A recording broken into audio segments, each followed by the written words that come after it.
Welcome back. This is John Locke, and today I'm answering a question that came from SEO forum. Somebody asked, if you're just starting out, how do you beat a site that's using PBNs? Now, for those who don't know what a PBN is, let's start there. PBN stands for a private blog network. Now, this is a series of websites. It could be anywhere from 30 to 40 to hundreds of websites. And this was a black hat technique that was used a lot by all kinds of various SEOs up until about 2014. Now, the idea with a private blog network is you have a bunch of websites. They look like real websites. They're maintained as if they're real websites. But the real reason why they exist is they're being harvested for hyperlinks to target sites that you're trying to flow a hyperlink equity through. Now, basically, one of the major factors in Google's ranking algorithm and Bing's ranking algorithm is how many links and the type of links and the quality of the links that are coming from external websites. That's always been a signal that a page or a website is of higher quality, or maybe deserves some extra attention, maybe deserves an extra push in the search engines. And so black hat SEOs that don't follow Google's guidelines to the T, they would always use these as a means to control the links that are coming out from different websites. Basically, they would set up a network of sites like a link wheel, like a link scheme, to push these links to other sites. Now, these worked up until about 2014, when Google started pushing a thing in their algorithm to punish PBNs wherever they detected that things were a PBN. And since then, a lot of people that used to sell PBNs use private blog networks. They would sell hosting, sell sites. They would build up sites, teach people how to build up private blog networks, or sell links off of private blog networks to, various businesses. A lot of those people who have been famous for it in the SEO space have gotten out of it. That's one key to recognize, that they don't work as well. Now, this person is asking, how do you compete against them? Now, there are certain industries where a lot of the links and a lot of the SEO as far as like link building is still very black hat, which means against the rules. And some of these industries include gambling, online casinos, stuff like Viagra or Cialis, adult entertainment, naked girls websites, stuff like that.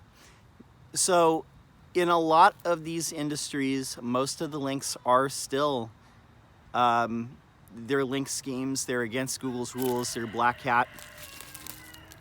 So if you're a site trying to rank in any of those, then you're going to have to play the same game. But for most legitimate businesses, meaning any type of contracting, manufacturing, industrial, brick and mortar, local SEO businesses, these things might incur an algorithmic penalty. So I want to tell a little story here as well. Google does not always know algorithmically when they're looking at a private blog network, because the web spam team does not usually look at web rings or link schemes or link wheels. They don't usually look at these one by one and slap a manual penalty on them.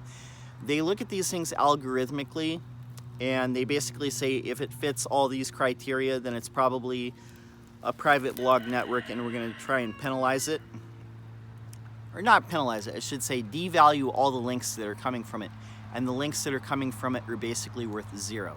Now, one of the very first SEO clients that I ever had, one of the competitors that we were looking at a few years ago, they were definitely using a private blog network, but it's not something that Google would be able to say, like, hey, this is a private blog network, because again, the Google algorithm does not always know, even to this day, that they're looking at a private blog network, which is why sometimes this still works. It's not always just something that's maintained by one person, like hundreds of sites. And these things can cost like anywhere from, you know, tens of thousands to even hundreds of thousands of dollars to assemble. And when people buy them, you know, they become devalued pretty quickly, you know, over the last 6 years. This particular method, it used a type of software where you would put in different keywords that you're trying to rank for, and it would create kind of hidden pages on your site. And the other sites that are in this network of sites, basically, each of these pages that would be on each of these sites would be a little mini directory of sites, and they would link to one another, basically. So you'd go down to the bottom of the page and you'd hover down there somewhere, and then there'd be a secret menu that would appear, and it would be these different pages with the keywords that they're trying to rank for, and then it would link out to different websites that were in this links wheel, this link scheme, this link network.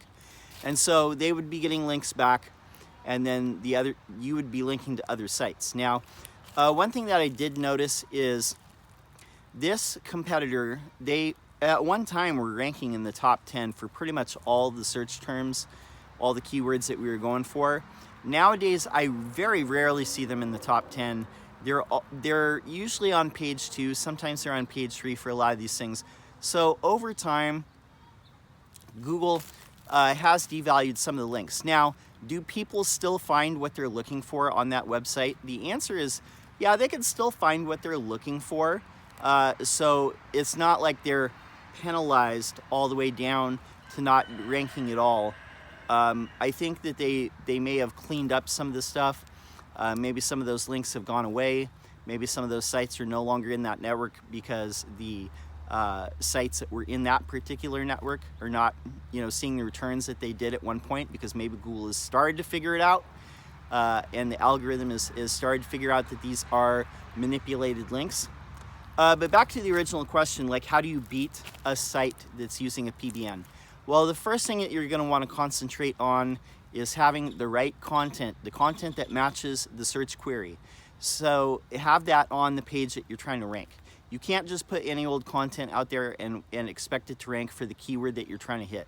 You have to look at what the majority of the top search results are, and look for, you know, what type of content is it?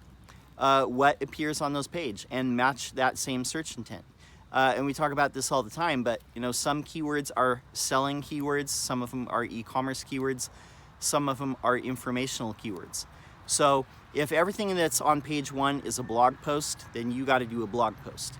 If everything that's on page 1 is an e-commerce page, then you got to do an e-commerce page.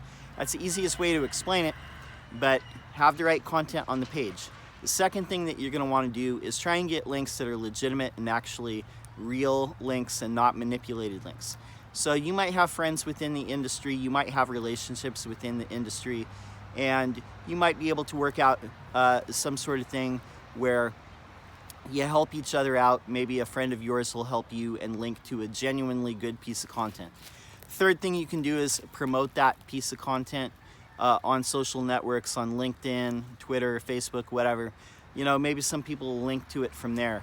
The fourth thing you can do is link outreach and actually manually write to other places that have a blog or have some sort of resource pages, and maybe they'll link to your thing as well. Now, that last method, it does work. Sometimes you're not going to get 100% of responses that say, yeah, we're going to link to you. You might get, you know, 2 to 5, maybe even 10% if your outreach person is really good. But, you know, it's just a numbers game. But those things do help move the needle for sure. It does help your site rank a little bit better, but you got to have the right content. And the last thing that you can do is make sure that your site has good user experience, good design. Site loads fast, it's mobile friendly, all those things are in place. But those are the things you can do to beat a PBN, because real user signals, real links, good content, the right content that's well written and addresses the problems that people are trying to solve, those things will always beat out a manipulated site with crappy content and shady manipulated links every time. But it does take time for Google to figure it out. So don't be discouraged if you're not beating a PBN site right out the gate. Just give it time and do things the right way with SEO, and I guarantee in the long run that you're gonna do a lot better. My name is John Locke. My business is Lockdown Design and SEO. I'm here about every other day making SEO videos, and if you have a question, leave it in the comments below. Be happy to answer. That's all I have for now. I would love to see you subscribe. We're almost to 1,000 subscribers, so let's get there. And that's all I got for now. Until next time, peace.